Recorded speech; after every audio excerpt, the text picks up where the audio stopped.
y a 540 millions d'années, dans un océan rempli d'oxygène, les bactéries primitives ont évolué. Le fond marin est couvert de plantes. Cette créature étrange ressemble à une limace à carapace. C'est un vivaxia qui appartient à une nouvelle génération d'organismes multicellulaires complexes. L'augmentation du taux d'oxygène permet aux créatures d'accroître leur masse et de développer un squelette osseux. Il y a des vers, des éponges et ces créatures mobiles, des trilobites. Ce sont de lointains ancêtres des insectes, des homards et même des scorpions.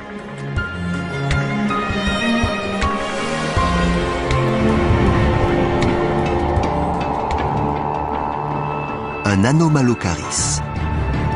Sa taille avoisine le mètre. Il dispose de grands yeux, de dents acérées et de membres antérieurs.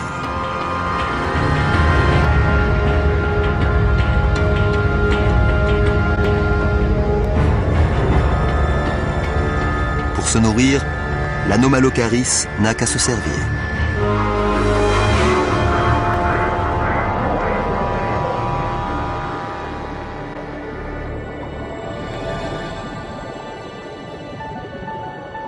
Ces créatures sont des picaillas. Elles mesurent 5 à 6 cm de long et sont vraisemblablement les précurseurs de la branche des vertébrés.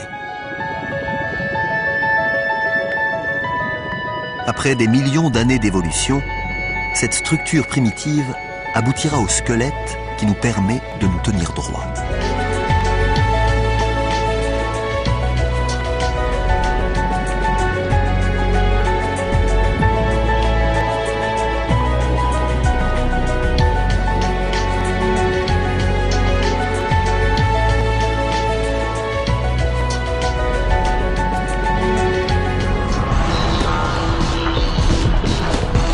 Il y a 180 millions d'années, on assiste à la formation d'un nouvel océan, l'Atlantique.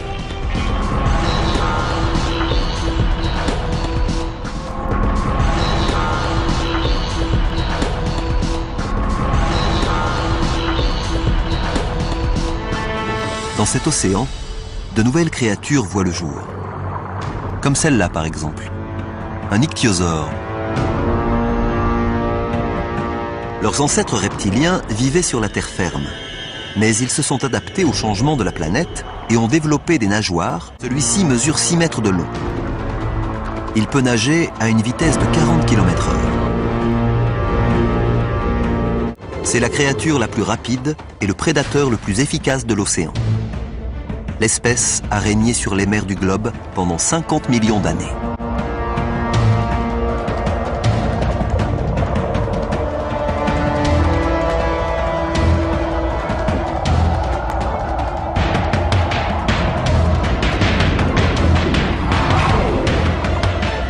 Mais à présent, un nouveau prétendant lui dispute sa couronne.